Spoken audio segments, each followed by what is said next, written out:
I'm Fabienne from Tourism Tribe. So you've actually had Liz, I believe, for the last 3 webinars, but today is me. So I hope I'm going to be able to follow in her footsteps. What I wanted to, let me just close a few of these things. You're probably all very familiar with how the webinars are run now. I'm obviously recording this and Nellie will be able to share that with you. You can ask questions using the Q&A functionality. So whatever you prefer, Q&A, well, it would be good to actually use the Q&A for you to ask questions. And if you just want to chat about some issues with regards to the webinar or the sound, just give me a chat. But I've uploaded, I've basically got all the windows open, so I'll try and see if that works. All right. Oh, well, that's not working already.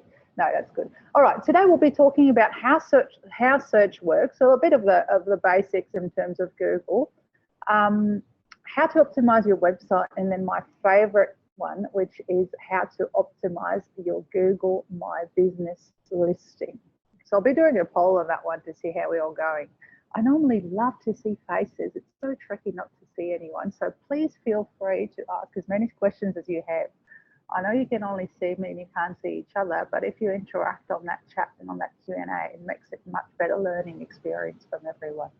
I've also got a few notes that I'm going to refer to. So if you see me reading, I'm not checking my emails or anything, but I've got a few notes that I may want to refer to during the presentation. All right, let's get going. Module 1, how to understand search. So it's really important to understand how search engines work pretty much so you can actually tame them and make them work for your business. When there's different stages of travel that I'm sure Liz has talked to you about, but pretty much at the very first stage, which is the dream stage, there's 65% of people that are searching for leisure travel, so as opposed to business, that start pretty much on a search engine. So they start really, really, really early, and that's where you've got an opportunity to capture them. If we look at that dream phase, you can also see that there's other tools that are very important in terms of inspiration, such as social networking, video, photo, and site. No surprise there. But search engines are the second highest. So, you know, once people had a few looks on their Facebook or their friend's Facebook page, they may turn to search. Obviously, there's a fair bit of them that turn to search engine to get a good look and see what's around. Now we've got, in the planning phase, that's what I've got to refer to in my notes, we've got 57% of the people that surveyed that say they always start their travel booking process with search. That's pretty much 6 out of 10 of your customers that will start their travel booking with search. So they may use social media to dream about it, but then when it's time to book, they will turn to Google.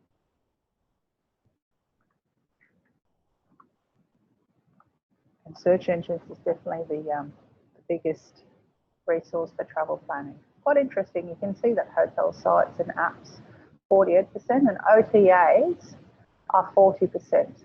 So it doesn't mean that people might actually go from Google and click straight on an OTA, and that's very common, especially for booking.com.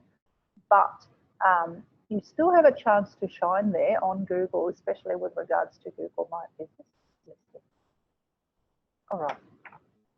So Google update their algorithm, which is their ranking recipe, all the time now. Pretty much every month there's a new update, and they do that to ensure that they stay relevant to the needs of the travellers. And that's something that we can learn as business owners from Google, is that they are always on top of the expectations of their target market. I've seen last week where they've changed again. Now they've integrated Facebook reviews in your Google My Business listing as well. So they look at all these different signals that their users are showing, and they integrate that in their search experience.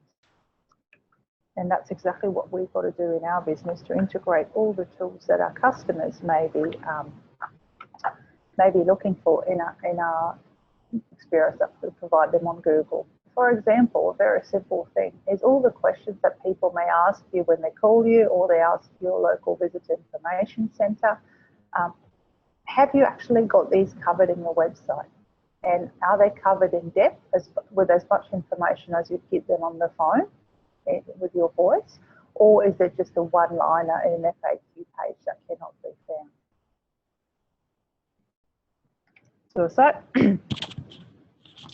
aside from this customer-centric content, mobile adoption has been the single biggest game changer for search. I still remember, my goodness, about 10 years ago when people were saying, oh, mobile's going to change the game. Well, it certainly has.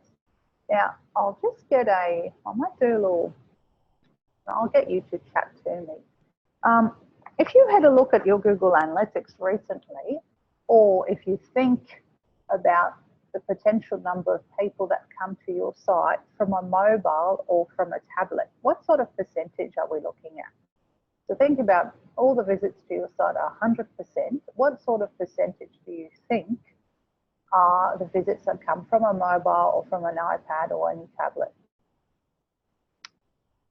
All right, hope you've all had a coffee. I haven't had any answer yet. You can chat to me in the chat your answer. So is it 20% of people would come to your website using the mobile or tablets, or would it be 30, 40? What do you feel is happening on your website? No one wants to say. Oh, 60%, Kat. Nearly 70% from mobile. Wow. Well, it's about that. When we look at our websites that we look after, it's pretty much 60% from mobile. So when was the last time you actually browsed your own website from your mobile? I can say me was 3 days ago because I was doing some testing on Tourism Tribe. Are you all frantically jumping on your on your mobile now to check your website? Not for a couple of weeks. A couple of weeks is pretty good. Depending on the how your website is configured and how the mobile website of your version is configured. Excellent, Kelly, today. You may not be providing people with the same user experience. So, you know, you might think people will use the menu to navigate and find things, but then once you go on your website, you may realize that your menu is different and you haven't realized that. So I'll show you an exercise a little bit later on today that we'll do. All right. So here are some really good tips for Google. Oopsie, there we go. So, and I put this one in purple, so it is because it's so important. You want to ensure to hit the G-spot that your content is going to meet the needs of your customers. So exactly what I was telling you about your FAQs, you know, have you actually got all your FAQs on your website, and are they one page of content each, or are they just one line? So your customers, most of the, 50% of the searches on Google are still unique. So that means that not everyone's going to be Googling for things to do in Mackay or Hotel Mackay. They may be looking for symptoms or, pet-friendly accommodation near the water. And if you haven't really got a page of content on your website with this information, so let's say you want to rank for pet-friendly accommodation near the water, if you've only got like a badge on your website that says pet-friendly, well, your business is not going to come up. So you need to think about all the things that people ask you, and that's probably the best, easiest way to come up with some new content for your website, and start creating content about it. The other important thing is you need to have a mobile-friendly site, because otherwise Google's really going to start demoting you, and a really, really strong Google My Business list. It's nothing too hard to achieve. It obviously takes time, but it's not super hard. So you need to ensure that you are well across mobile and across search, otherwise you are invisible. So here's some information about how the search dynamics work. Let's see if I've got some more notes on this one. I'll just take there we go. In the old days, you may recall talking about keywords. Maybe 10 years ago or 8 years ago, it was really important to put keywords throughout the content of your website. I even seen websites where web developers had put a black background and had hidden some keywords in black font hopefully rank well. Things have totally changed now in that Google can understand content much better. So Google scans, thousands of books in the National Library in the US to really be able to understand how words work together and understand semantics. So it's able to read your content in a much better fashion. It can read paragraphs, it can understand headings, it can get a good sense of a good gist of your website instead of just having to look for these keywords throughout to then being able to say, oh, okay, this is a bed and breakfast in Mackay. So I'm going to show them when someone searches for bed and breakfast Mackay. So basically, Google has become really, really smart. Now, and I want to spend a bit of time on this slide, and you may, if you're familiar with Google Analytics, you actually may get a good understanding of this already. So there's different sources of traffic to your website. So this is your website here, and this is, if you look at who comes to your website and where they're coming from. So we've got people coming to your website from content that has been read by Google. So this is what we call organic search, and in Google Analytics you would normally see that would be the majority of the traffic to your website if your website's optimized for search. So I'm not quite sure how well you all understand search engine optimization, but I think it's quite important to talk about it here. When you buy a website, and I get people all the time when we do one-on-one coaching session, they said, oh, but I've paid $400 and $500 extra for search engine optimization. I said, well, are you paying that on a monthly basis? They said, no, it was just a one-off. So the one-off, when you do the search engine optimization on your site, it just ensures that your pages, here we have home, about, villas, or, tours, book now, contact us. So they basically just make sure that the content that's on your website to start with follows the principles that Google has set. So you've got the right page titles, you've got description, you've got headings, proper headings instead of bold and a size 24 font. But that's pretty much it. So if you want to rank for all these things that people are searching for, remember half of these searches are still unique, such as the example that I used, which was pet-friendly accommodation near the water. You're going to have to start writing more content than just these 5 pages, because other people in your area would have started writing content. And you need to really appear relevant to Google. Remember, Google is going to list you higher if you are relevant to the people that search.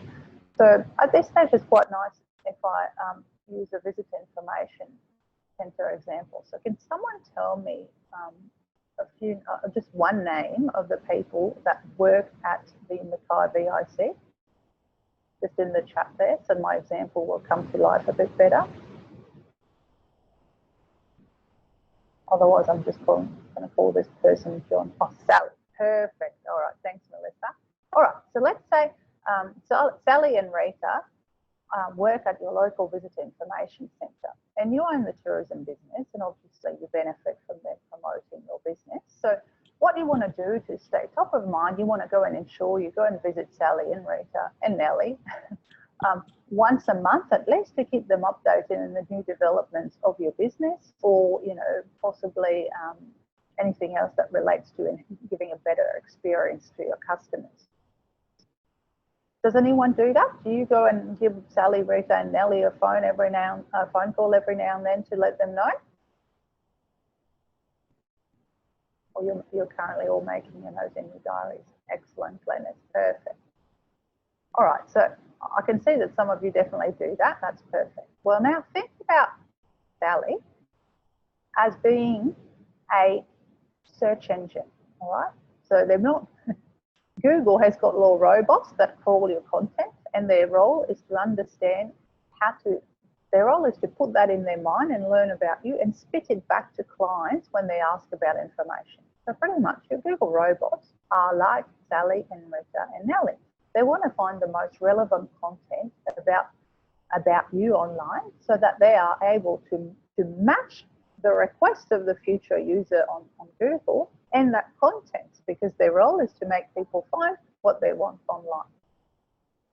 So how is Google going to know if there's any updates in your business? Well, they're going to look at different signals, and the key one is obviously content. about you on your website. This is where you can fully control what everything you say about you. So if Google sees that every month you actually write a blog post, because you can't go and meet Google and have a cup of tea, you actually have to write content, or people write about you online as reviews as well. So if every month you write content that is relevant to Google, and to you, or especially relevant to your customers, Google is going to go, right, tick box, you know, this B&B is really relevant. It's providing me with fresh content on a new monthly basis. It's therefore a really competitive business in the industry. It's making a lot of difference for the customers. They've got excellent customer service and blah, blah, blah, and blah, blah, blah. They're going to rank you higher and higher. So creating that content is what I've got in green here. And you normally have to obviously do that in what is called a blog, because a blog is set up so that it's an easy way to add news or articles to your website. So when I ask you at the very beginning, are you regularly crafting content on your website? This is what I wanted to see if you're actually creating fresh content online. So when you write a blog, many people think, I was meeting with a lovely lady yesterday in Bundaberg, and she runs a tour business, and a tour business in the food industry. And she was telling me, oh, I haven't really been blogging because I've run out of ideas. And I looked at her blog post, and it was about recipes of what you can do with the foods that, you know, you go and visit farmers, and, you know, they have passion fruit. So she had like passion fruit pudding recipe and all this information. I said, oh, I've lost interest, and, you know, it's draining. I don't feel like every night or once a week I can actually sit down in my office and start writing content. And I said, how about you think about all the questions that people ask you about your tools and start writing content about that, instead of having to come up with some crazy ideas, because there'll be no one. Like, you know, the people that may Google passion fruit pudding, they might not really be the ones that are going to buy from her tool. Whereas if she starts writing about information about half-day tour in Bundaberg that is child-friendly, that could be information that people are actually looking for on Google. So now she's got her plan that she's going to create, you know, one blog post every month or every fortnight about content that people ask her all the time about her tours, and she spits out to people all the time on the phone. But she realizes that she hasn't actually quite got a full page of content about these topics on the website. So this is what you should be doing. If you haven't actually been crafting content regularly on your blog, or you're not quite sure how to go about it, you know, get the receptionist, and that may be you, to write down all the questions that people have on the phone for 1 or 2 weeks, and start writing nice blog articles for each one of them. And in each one, you know, like for example, do you take pets, all right? So if you're a bed and breakfast, and one of the questions people ask you all the time is, do you take pets? Obviously, if you're pet friendly, yes, you do. Start writing a page of content, and you could call it Pet Friendly Bed and Breakfast in Mackay. And then you have to anticipate all the different pieces of content that you could write as part of this article. So if you take pets, you know, a question people may have would be, are they allowed to come inside, or do they have to stay outside in the backyard? So, you know, the heading could be, yes, your pets can come and sleep on your bed, and then give a little bit of blurb about that information.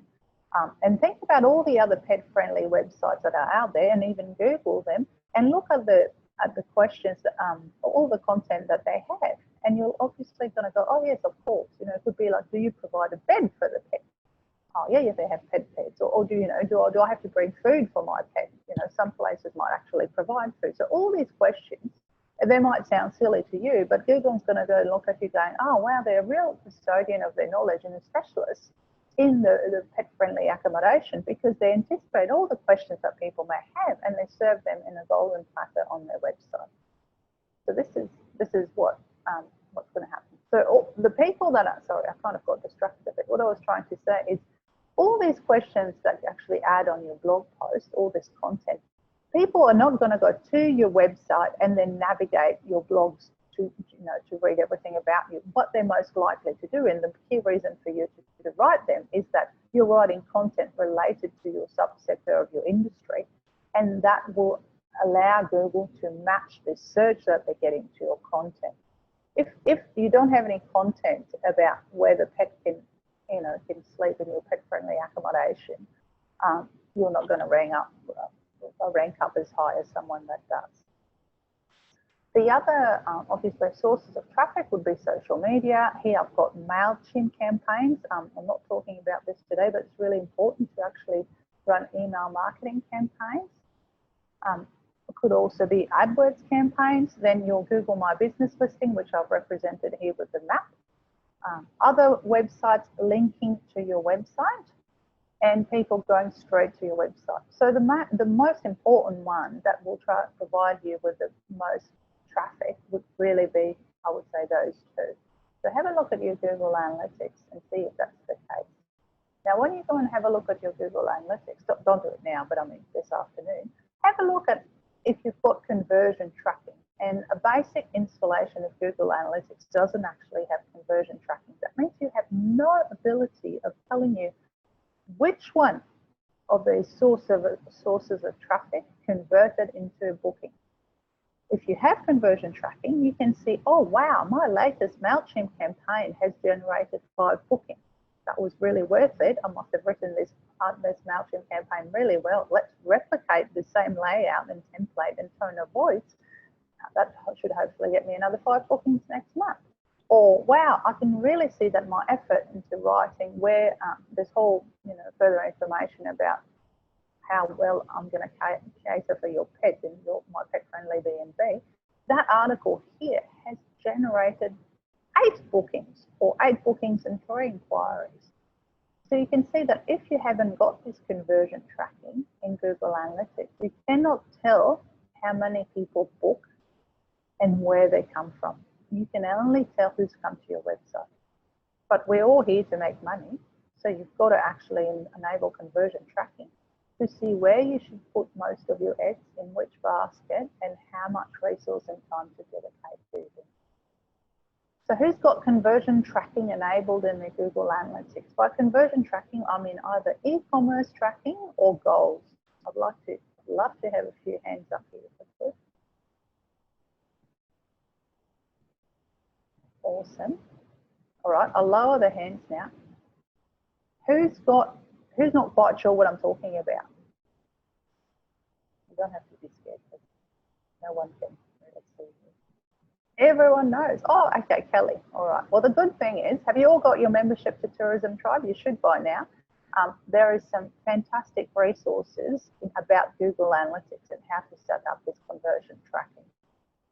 So your Google Analytics is really the P&L of your online presence, where you are able to see how much money comes in, but really what side of the business or what side of your promotion in the sources of traffic is generating the most money for you. All right. So in essence, make sure you give your customers what they need, and that will give Google what it needs. All right, so let's get into the optimizing of your website itself. So we're getting a little bit technical here, but not too much. We have what we call on-page, technical, and off-page or off-site optimization. So I'm going to go through these 3. The on-page SEO is basically ensuring that every one of your web page or blog posts is optimized so that it can rank higher and better in search engines. So basically, we're talking about the content here, and we're talking about the source code. Remember when I mentioned about headings and paragraphs and using the proper heading style? I'm sure you've all gone and written a document in Word, and you've been able, maybe you saw on the right or on the top now, depending on if you're on Mac or Windows, you can select a heading style 1, heading style 2, heading style 3. Who's used that in the past? Who's using the proper headings? They're the ones that allow you to automatically build the table of content. Excellent, Michelle. All right, so for all the other ones, I would like you to go and research Word and show you and find out what these headings are, because basically it's exactly the same format that we use on your content management system. When you write some content and you want to break down your content in a way that is very easy to read for people and use bullet points and icons and headings, you want to ensure that your headings have got the proper heading style applied to them. Because if you just make it bolder and bigger, it might look bigger, but the source code of it will not look any bigger, and it wouldn't give Google the same signal that it is about to introduce the paragraph after. So head over to our SEO hub in Tourism Tribe where I explain about all this information.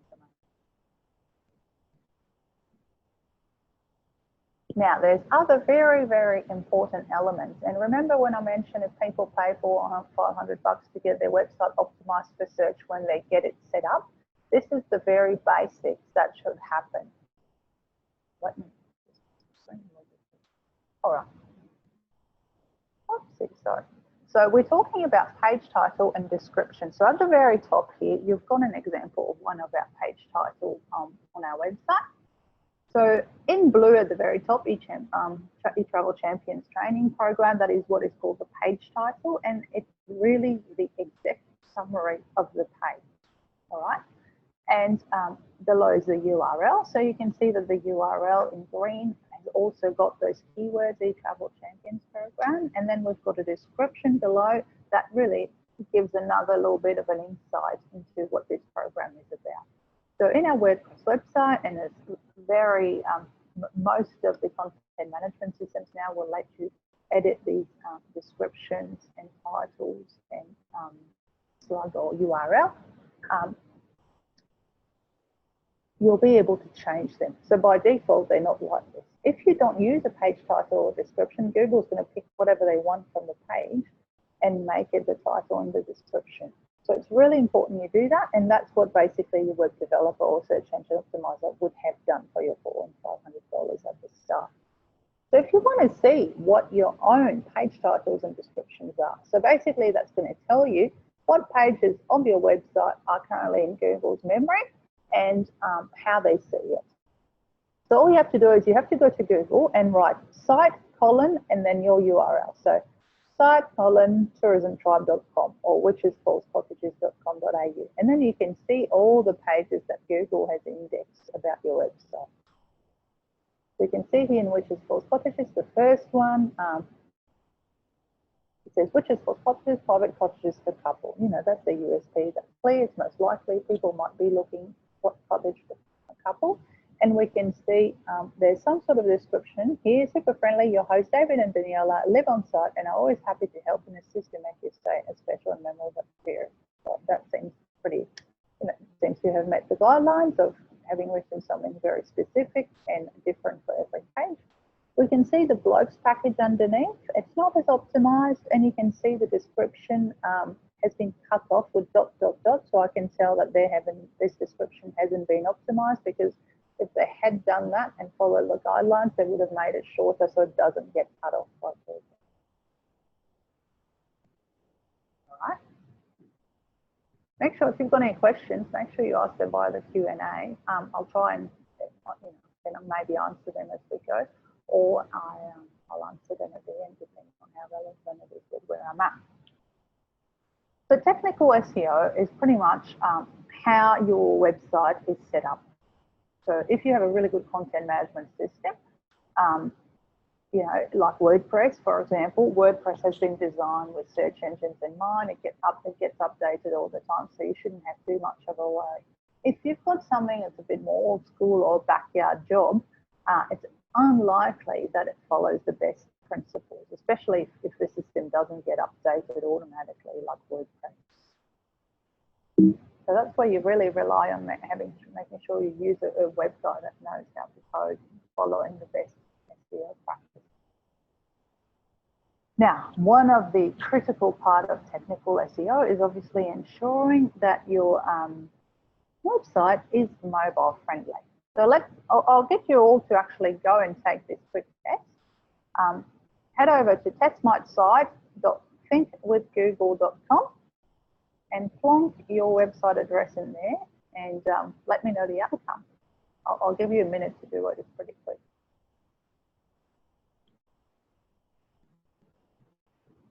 And if you know your site's mobile friendly, well, that's good. You can let me know already. So you can either put your hand up when you've tested and it's all good, or you can chat. Michelle, you're the first one. Excellent.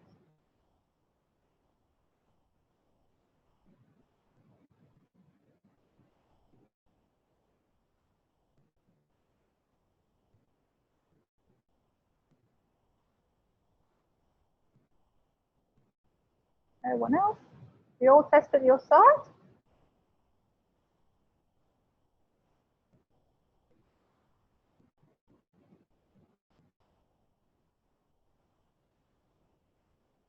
Oh, yes. Tested. Perfect. Glenys, you raise your hand. Start seeing a few more hands raised here. Anyone not quite sure if theirs is, or have you had any surprises with the test?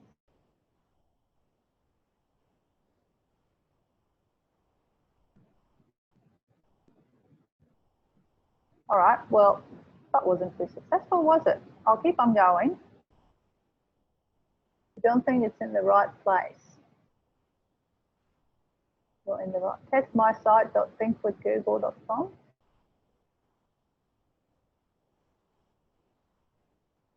Well, what we'll do is I'll give you that one as a homework and we'll check.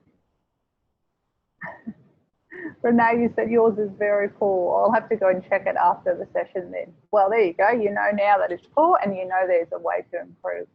If you've really got a bad site that's not mobile friendly, you don't have, ideally you really need what is called a responsive site, because in essence that will make your life easier. You only have to update one website and the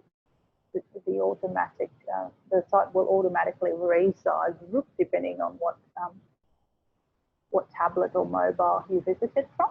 But there is another option. I believe it's called Duda Mobile, and it will, and I've got that in the in Tourism Tribe as well. But it can create you a free or maybe a very low cost mobile friendly version of your website, especially if 50 or 60% of your traffic comes from a mobile. You can't wait to get it. You know, you might not wait to have a new website done. That's a really good option. All right. Now, the other element that we need to look at is what we call off-site search engine optimization. So if we go back to our Rita, Nellie, and Sally, all right? So let's say you're new in business and you've gone and you've joined your tourism organisation, you've met the ladies at the Visitor Information Centre. They might go, oh, it's a new business, you know, we might, or have never heard from them. We might wait a while and see what reviews they get and what people say about them. And then suddenly there may be other businesses that start talking to Nellie and Rita and Sally. Say, oh, no, I know Jane, I know Jane, her bed and breakfast is awesome. She's had such good reviews. She's been an operator for many years, but she's just moved to Mackay. So these people are really reinforcing to Sally that you are, a good business. You should be, that you should be fine to represent them and send tourists your way. So pretty much online, a referral is going to be perceived as a link from another website to you. So you may all recall the old days, and I'm sure these people are still getting email these days about people trying to set up links to your website, and I'm going to set up 100 links to your website, and that's going to boost your search engine presence, and blah blah blah and blah blah. You're going to be the top of Google, and you don't have to pay anything. And then you realise in the back end that all these links that you may have paid some dodgy SEO company to get for you are totally non-relevant to what you do. So, could have always use the example of an Indian butcher linking to a bed and breakfast in Australia. It's got nothing to do with it, unless they work for the CIA or something.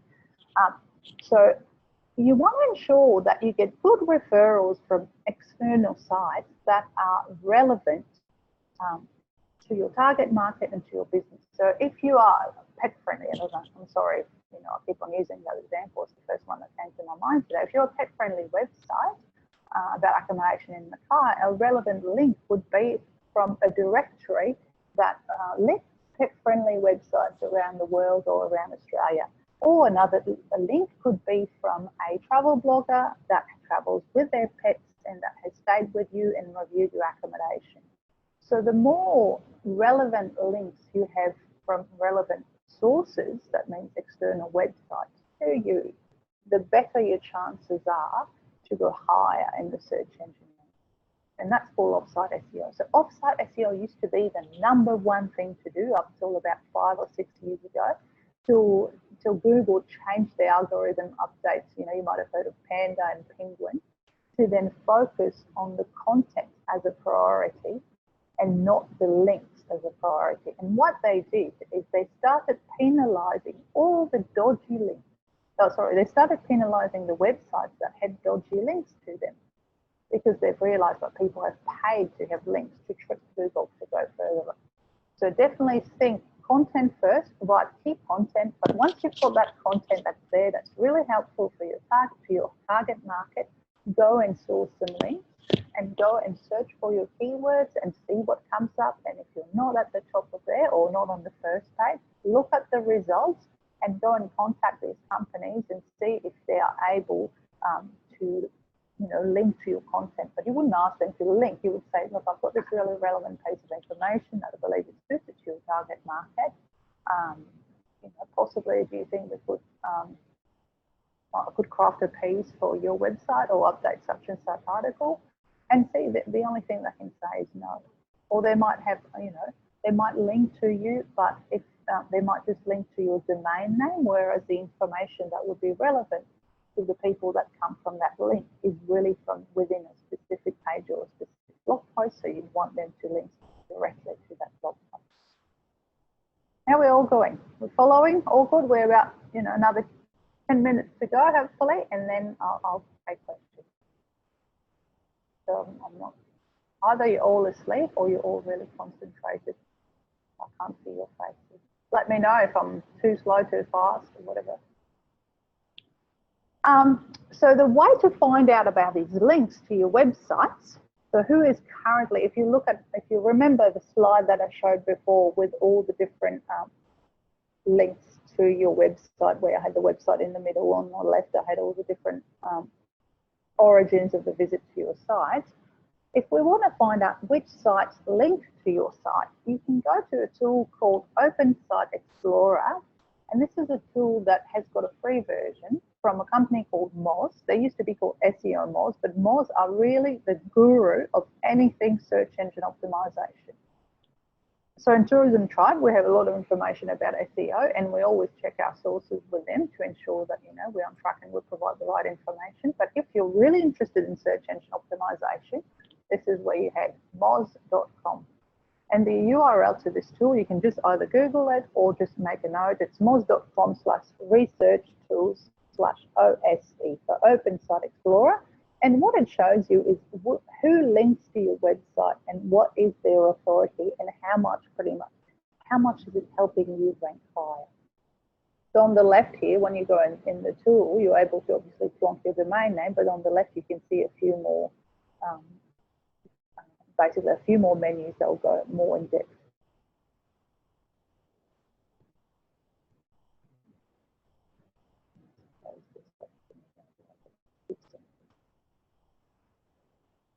Moz has also got a spam score, so you might see that, you know, some of these links that are coming to your website are spam, maybe like the Indian butcher case.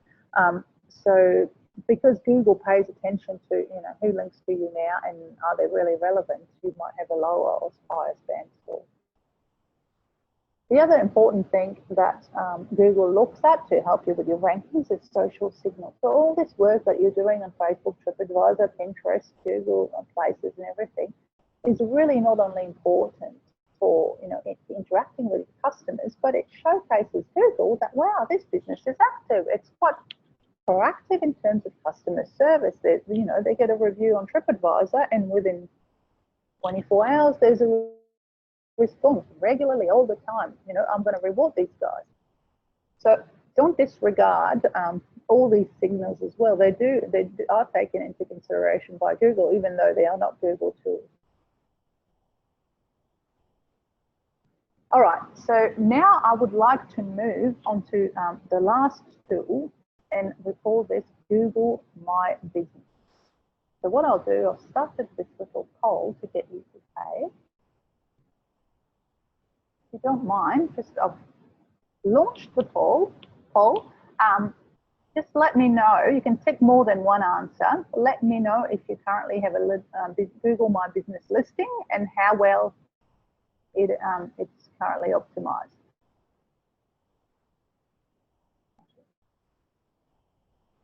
So if you have a listing and you know how to log in, click on both. Can you all see my poll? So there should be 12 answers because there's 12 of you. Wow, awesome. People have been updating it and adding questions. Still need 4 of you to vote.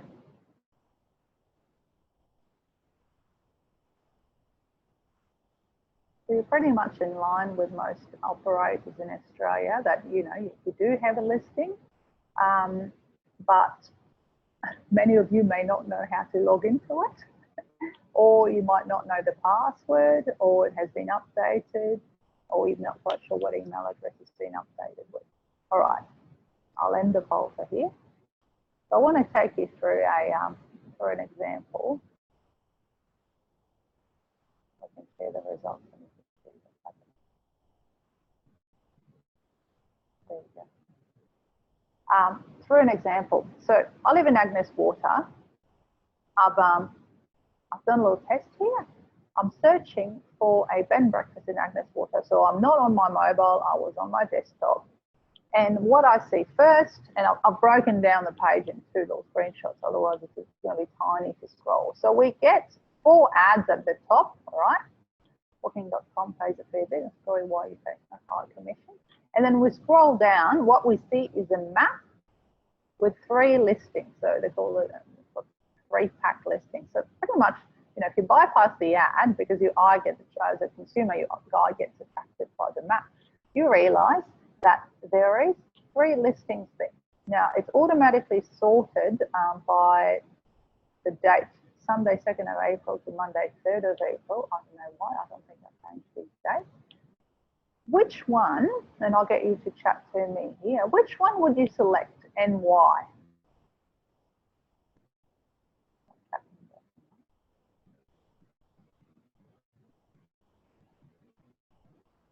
Which one would you go on and why? What do you base your decision on?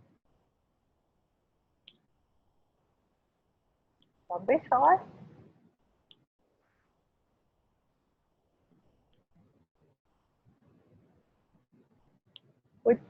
Which listing, if you were me or someone in Agnes Water looking for a bed and breakfast, which one of these 3 listings would you most likely click on?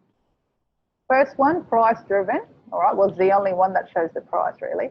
And the price showing there because this business has got a channel manager enabled, and I'm pretty sure that this is being pulled by booking.com. Nelly says, first listing, Wi-Fi. Yep, nice photo. It's got stars and the price. So do we all agree that no one would click on the last one?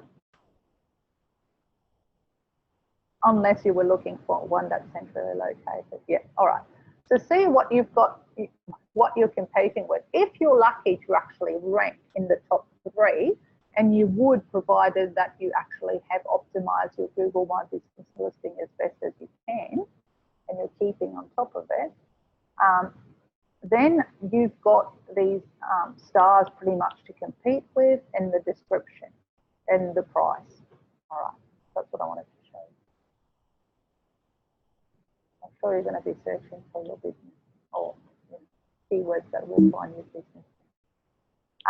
So here's another example that Liz has come across actually. So she was searching for bed and breakfast near Grafton. So she's done it for a different screenshot here, but I'll go to the next page. So here were 3 options, not as attractive obviously as the ones in Agnes because there's really no star and the photos are not as appealing. Maybe the last one, especially because it's got free Wi-Fi. All right, so Liz has gone, okay, let's go and explore the first one at the Rosary. So she's clicked on it, gone onto the map, and let me check what she had to say about this one on my notes.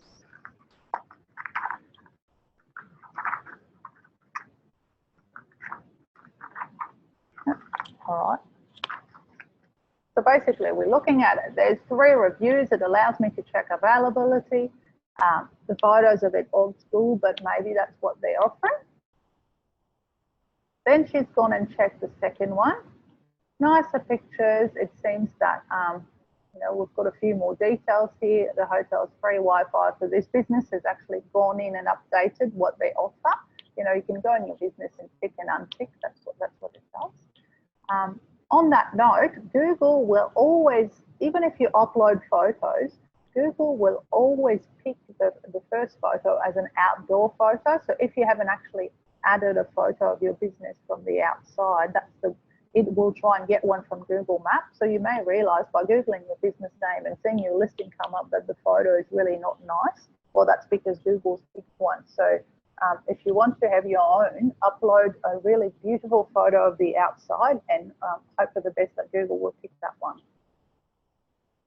So we go back and remember that 66% of people that have smartphones start from their phone. So let's go and look at these B&Bs in Grafton on a mobile. So we can see that there was no ads on there, interestingly enough. The listings look a bit nicer. So we go to Annie's Bed and Breakfast. And we'll go, all right, interesting. Let's go and check out their website. And what happens here? Bang. The website is everything but attractive.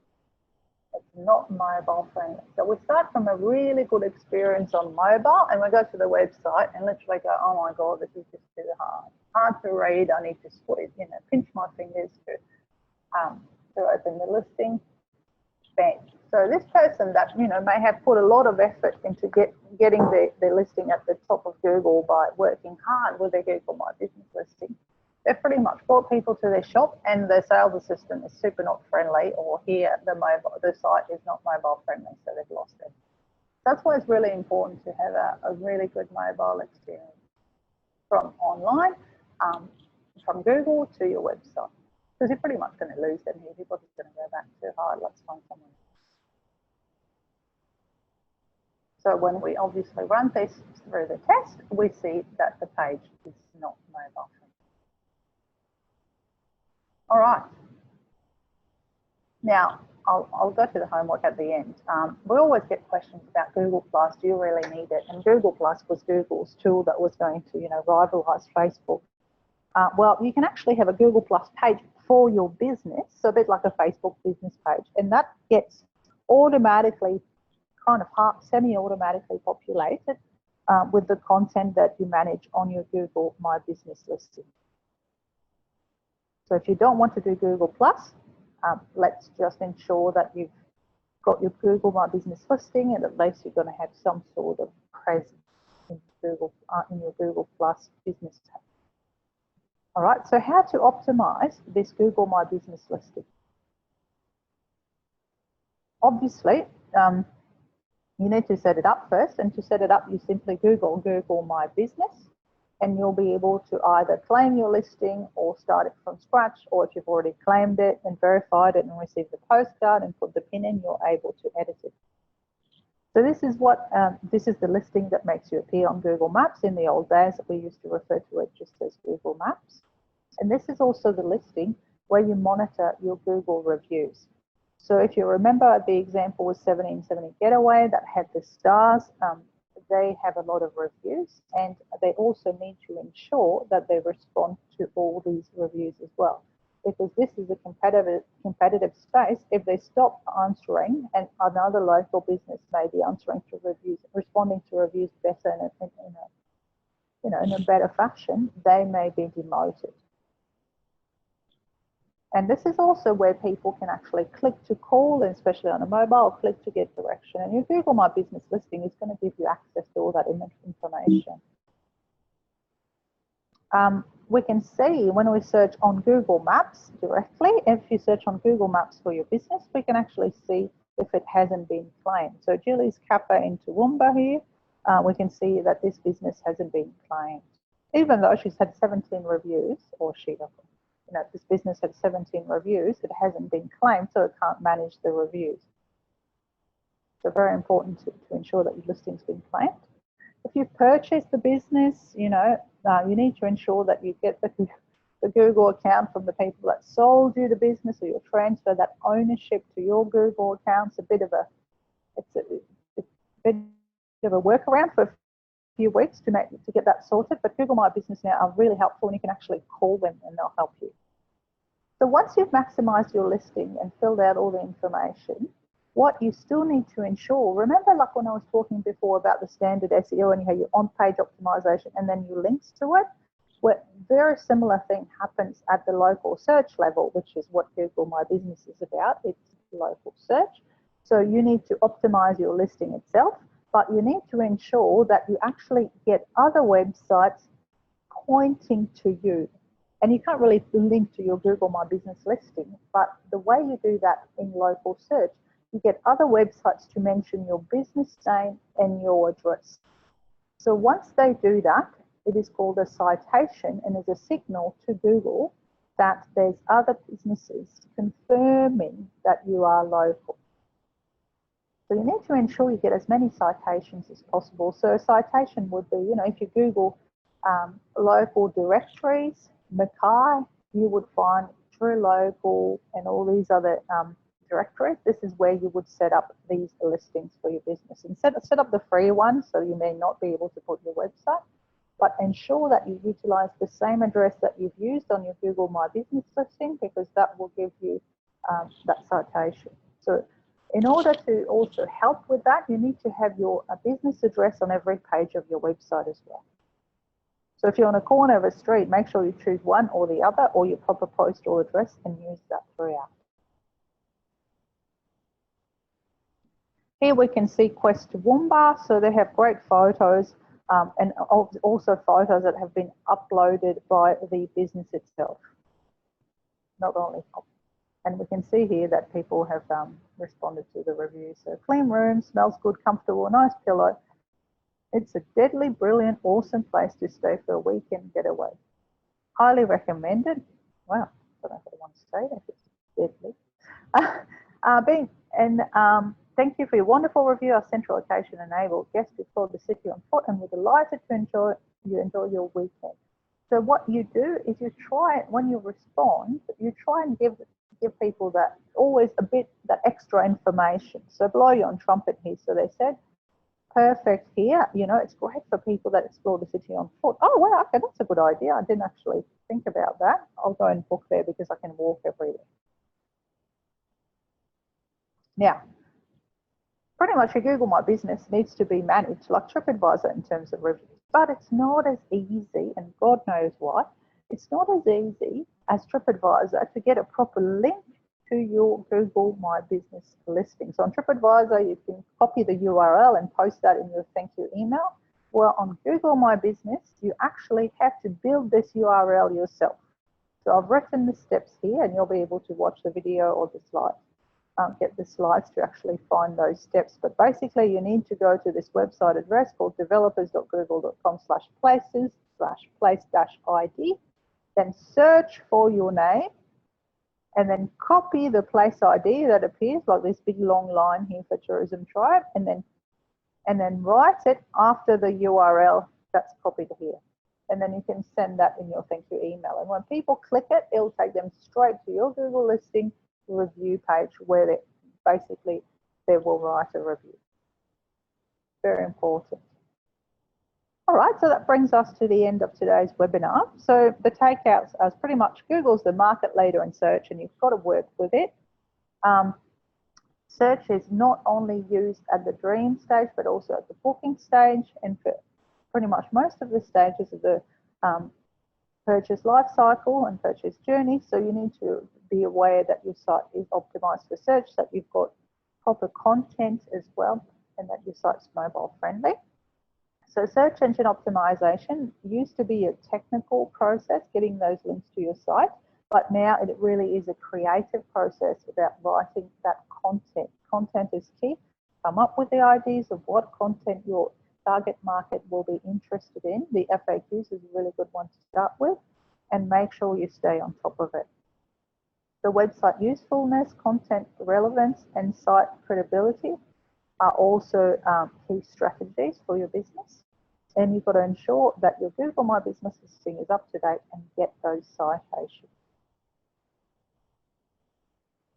So your homework, if you haven't done that yet, I'd like you to go and test your site with Google.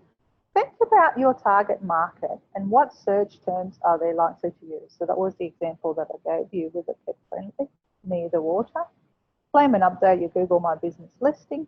Really map your customer's online journey on the smartphone, like we did with this less than appealing website that wasn't mobile friendly. You don't want that to happen. Ensure that you've got the basics in your SEO on your pages in terms of title and descriptions. List on your distribution sites and local directories to get those citations as well as inbound links. And then I've got two great links to Tourism Tribe where we've got our SEO hub, which is everything about SEO that you'll be able to find in Tourism Tribe, and everything about Google Tools where you have the information about Google My Business. If you haven't done that yet, sign up to Tourism Tribe. Basically, it is your companion site for anything tourism related. Use the discount code TTWKSP when you sign up for the starter membership, and it will be free with you for a year. Otherwise, you can always chat to Wendy. She's on the chat 24/7, and she'll be able to answer any question that you may have. Our next webinar will be on the 26th of April, and you'll have Liz again, and it will be about better social media for your business. So that's the end for me. What I'll do now is I'll take any questions that you may have. I haven't seen any Q&A. Oh, Glenys has got one. Sorry, Glenys, I missed this one. So I'll answer Glenys's one first. Hopefully there's a few more questions that will keep my mind going for a little while. Otherwise, if you're not interested, feel free to go way back in your business and work on your Google listing. So Glenys has got, how do I get rid of other sites which have claimed your name? Oh, Serena Sugarshed, Railway Square Field of Dreams. My goodness, I might what I'll do is I'll stop sharing this, Glenys, and I'm just going to go quickly and try and Google this to see what you mean and see what comes up. Railway Square Field of Dreams. Do you have a link, Glenys, to that? I'm Googling it, but I can't find anything that's not you.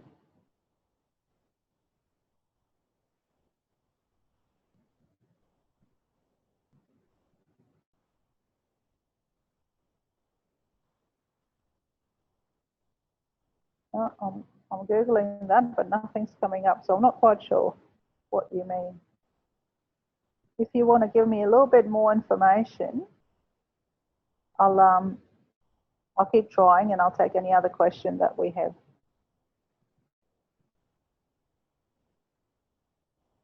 Oh, it's very quiet on the question front.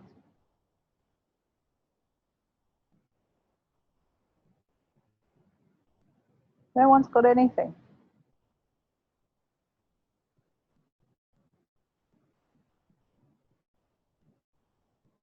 All right, well, if no one's got any questions, what I'll do is I'll just hang around here for another 5 minutes if anyone wants to talk. Oh, sorry, here's another question. Whoa, Renee, my connection's been in.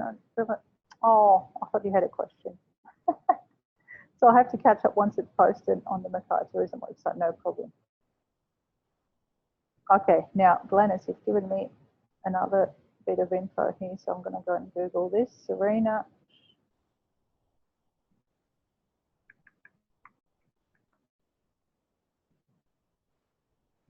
Is that a Google listing you're talking about?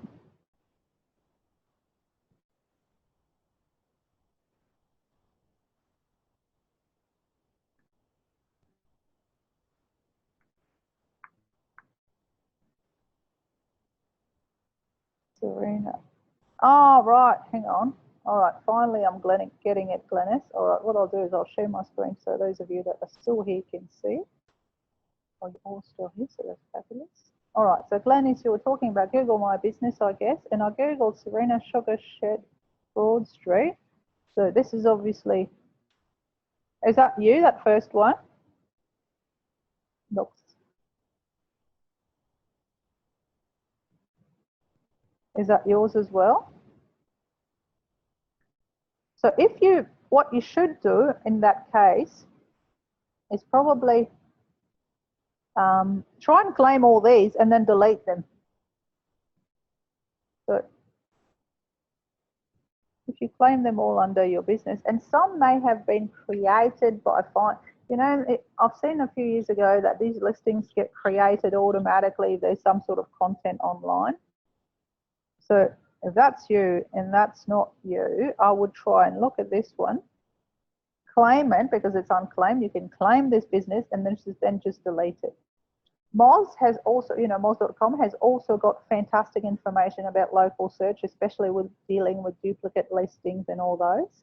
So have a read on there. But certainly if you get stuck or if you need any more information, ask in Tourism Tribe in the support forum and be as descriptive as possible so that all our experts can actually provide you accurate advice.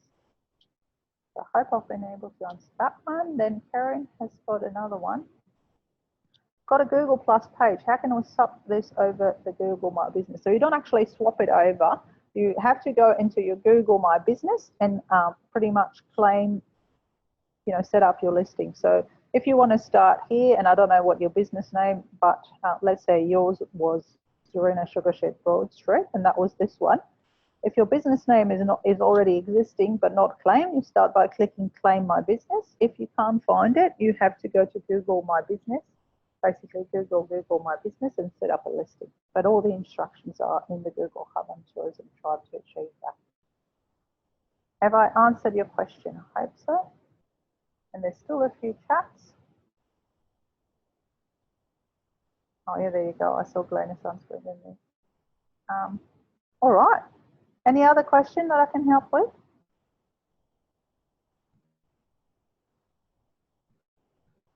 Okay, well, I'll call this a day and I'll make the recording available via Nelly.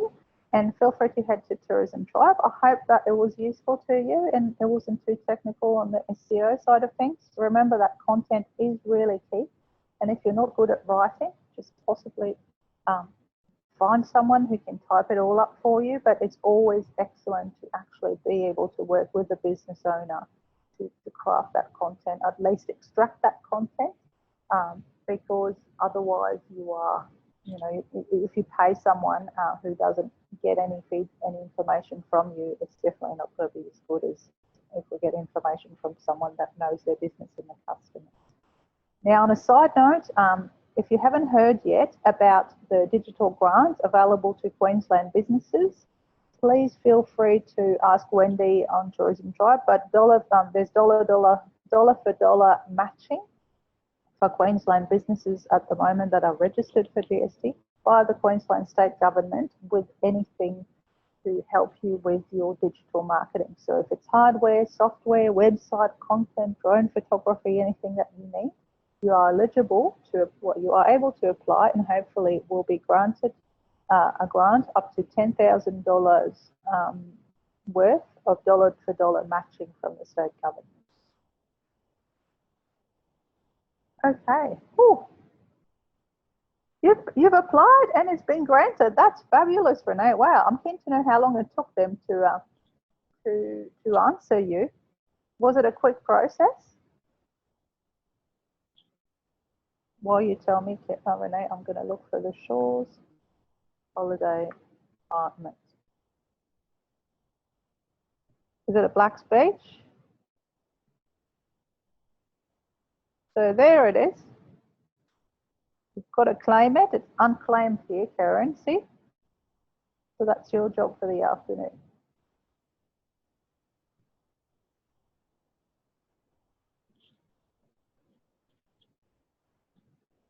So you just basically click here and log in. But it seems to have no worries. Excellent. We applied back in January and not quick approved in February. So we're having website and training on tourism in school. Fantastic. Well, that's great news. So take advantage of that grant, everyone, because it's not often that, you know, dollars fall from the sky. Okay, I better get going. Thanks, everybody. Have a great afternoon. And it was my pleasure to tell you about SEO.